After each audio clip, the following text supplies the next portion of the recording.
श्री राजकुमार। धन्यवाद सभापति महोदय। आज आपने अनुदान की पूरक मांगों पर 2025-26 की पूरक मांगों पर बोलने का अवसर प्रदान किया। मुख्य बजट में जो बजट का प्रावधान था, अधिकतर ये कह सकते हैं कि ये कागजों या वो पाइपलाइन के अंदर फंसा हुआ है जो ग्राउंड पे नहीं जा पाया है, तो उस पर विशेष सरकार ध्यान दे। मैं विशेषकर कहना चाहूँगा कि अनुपूरक जो डिमांड आई है उसमें जो बजट घटाया बढ़ाया गया जो गया है, तो विशेषकर एग्रीकल्चर में अभी सबसे ज़्यादा हमने धरती को नशीली बना दिया है। यूरिया डीएपी जरूरी मानते हैं, लेकिन इतना आदि हो गया है जो भविष्य में हमारे सबके लिए घातक होगा। तो सरकार ऐसा प्रावधान करे, ऑर्गेनिक खेती पे फोकस करे, और जो ऑर्गेनिक खेती करने वाले जो किसान हैं, इन किसानों के लिए एक प्रावधान किया जाए कि वो तैयार कर रहा है तो वो कहाँ बेचेगा, उनके लिए अलग फसल खराब हो जाती है तो अलग से सब्सिडी देने का प्रावधान करे। मैं विशेषकर कहना चाहूंगा कि अर्थव्यवस्था की बात होती है तो भारत देश पे आज वर्तमान में आंतरिक और बाहरी कर्ज 181 लाख करोड़ रुपया है, और उस हिसाब से देखा जाए तो प्रत्येक व्यक्ति पे, अगर राजस्थान की हमारी बात करें और पूरे देश की बात करें, प्रत्येक व्यक्ति पे 86,000 करोड़ रुपया आज कर्ज है। इस स्थिति में देखा जाए, आज हम कह रहे हैं, पहले सुनने में आता था डॉलर रुपये से गिर रहा है, तो आज डॉलर मतलब रुपये के मुकाबले डॉलर की वैल्यू बढ़ रही है। और ये सुनने में आ रहा था कि काला धन लाएंगे, ये काला धन कितना आया? देश की जनता को कहा गया था कि 15-15 लाख रुपए देंगे, वो 15-15 लाख रुपए आज 2014 से लगा के आज तक की बात वो कहाँ है, वो कोई समझ में नहीं आया। आज वर्तमान में जो देखा गया है, जीएसटी को लेके बात उठी, जीएसटी को घटाने बढ़ाने की।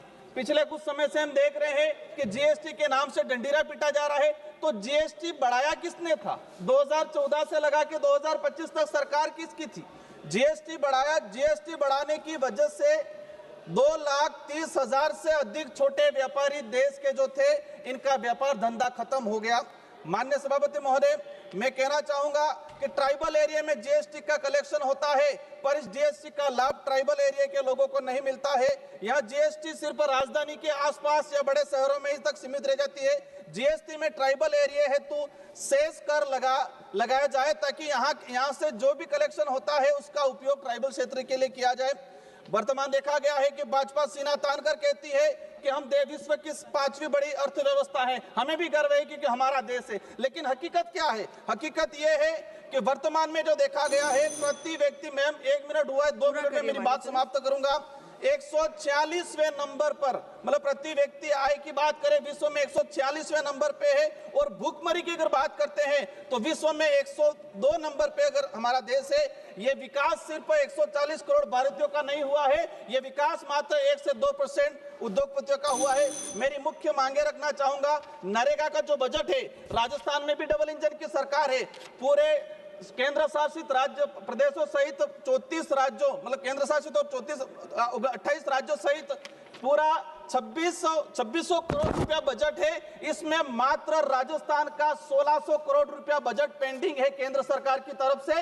इस वजह से नरेगा की स्कीम खत्म हो गई है। मैं चाहूंगा मैम कि हमारी आंगनवाड़ी कार्यकर्ता, हमारी राज्यिका की महिलाएं, जब चुनावी दौर आता है, भीड़ की जरूरत पड़ती है, सबसे पहले हम महिलाओं को याद करते हैं, राज्यिका और आंगनवाड़ी। उनके लिए क्या व्यवस्था की जाए, उनकी तनख्वाह में बढ़ोतरी की जाए। अंतिम मेरी जो मांग है कि मेरे क्षेत्र के अंदर कडाना और माही प्रोजेक्ट, माही जो डैम है, उससे उस क्षेत्र के अंदर धन्यवाद अध्यक्ष महोदय।